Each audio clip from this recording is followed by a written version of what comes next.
change all the universe, that's going to change everything, and that will make a difference not only in the hearts of the people of Jerusalem and Judea, but places all over. Because now we see these magi streaming to Bethlehem, coming to visit the Christ child. I invite you to turn in your bulletins to the hymn, which is We Three Kings, and we will sing together the first verse.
That the Magi brought: gold, frankincense, and myrrh.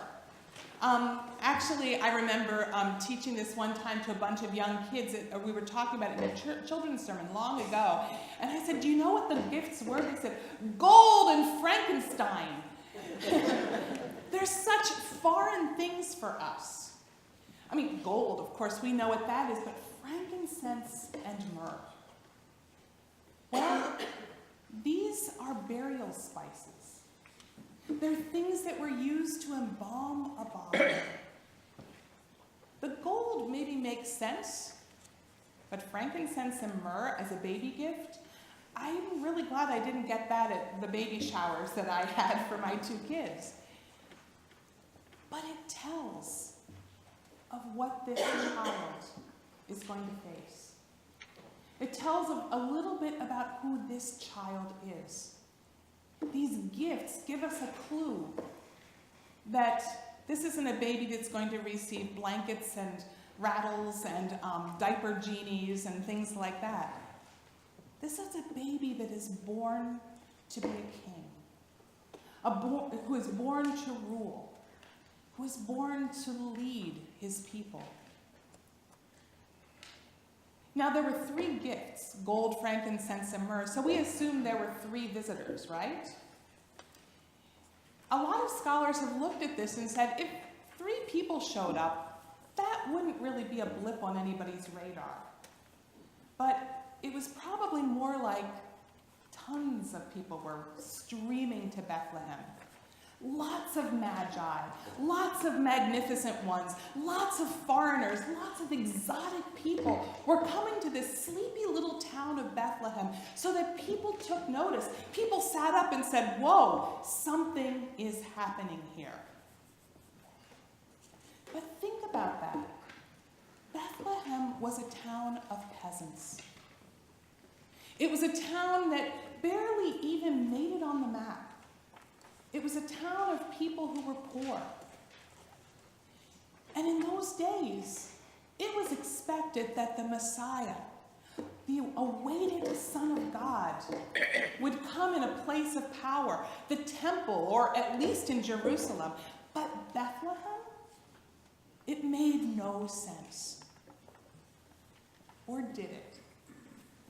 For you see, Bethlehem was the birthplace of the greatest king that Israel ever had, and that was King David. And so Bethlehem is known as the city of David. So it did make sense that Jesus, God's son, the new king that would be ruling over the earth, that king who is receiving gifts that befit a king, would come from this town above all others.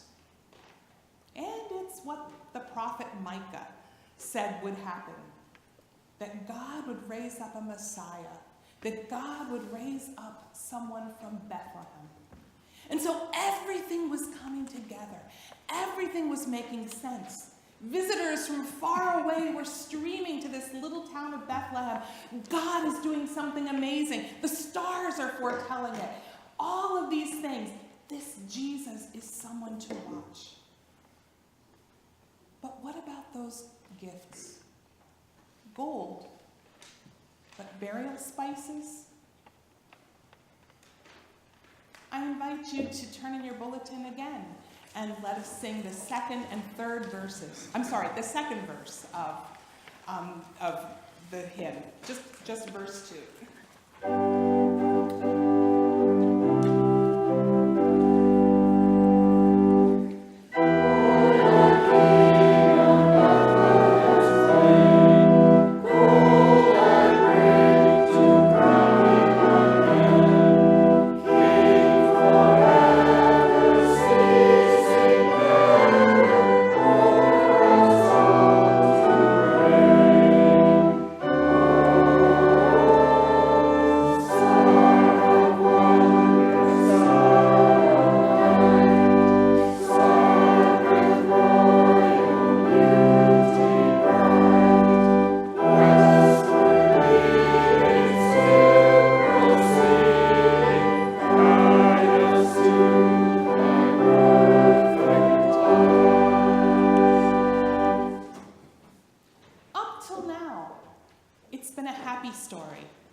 Of gifts, of babies being born, of joy, of wonder, of stars.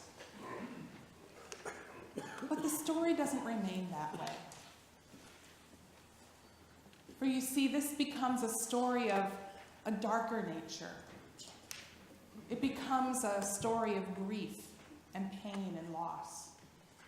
It becomes a story of political espionage. It becomes a story of resistance. A story of defiance. Because Herod enters the scene.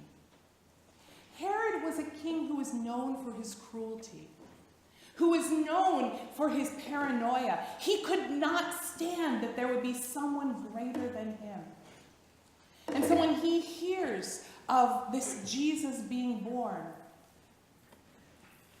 he deceives the Magi and says, "Oh, please tell me where this child is so that I may worship him," which is a bold-faced lie. He's looking for the child to kill him because this is a threat to Herod's kingship.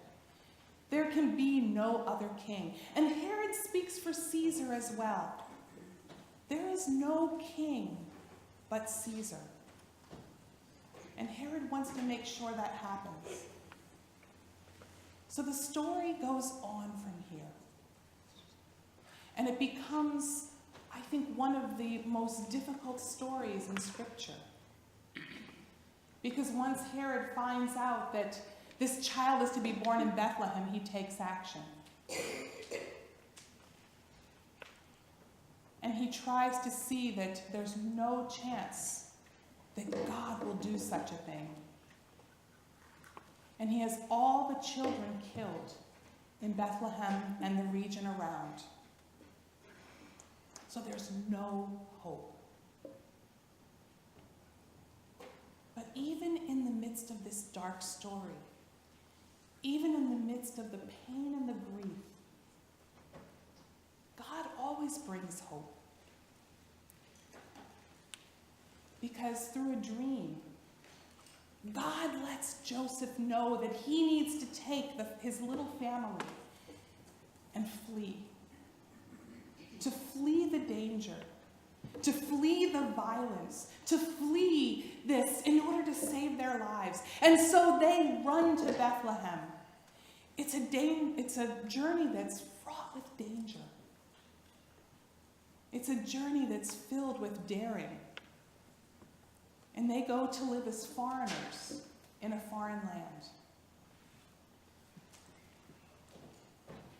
And it's only in that way that they are saved. And it's in that way that God makes God's self known. that he journeys with this family, that he keeps them safe, and he'll bring them back again. But even then, it's not an easy journey, because this Jesus grows up. He becomes an adult. And he teaches and he heals and he does wondrous things. Things that show the glory of that star. Things that talk about all the wonder, the great things that God is doing. But then we learn why those burial spices were given at his birth. Because Jesus will be betrayed, arrested, and put to death. It's not an easy story. It's not a feel-good story. But in the midst of the pain, in the midst of the grief, in the midst of death, we see life. We see life in abundance. Please join me in singing verses 3 and 4.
do with a story that is so old and so ancient? Do we leave it to the past and see it as just a story that tells about Jesus' beginnings?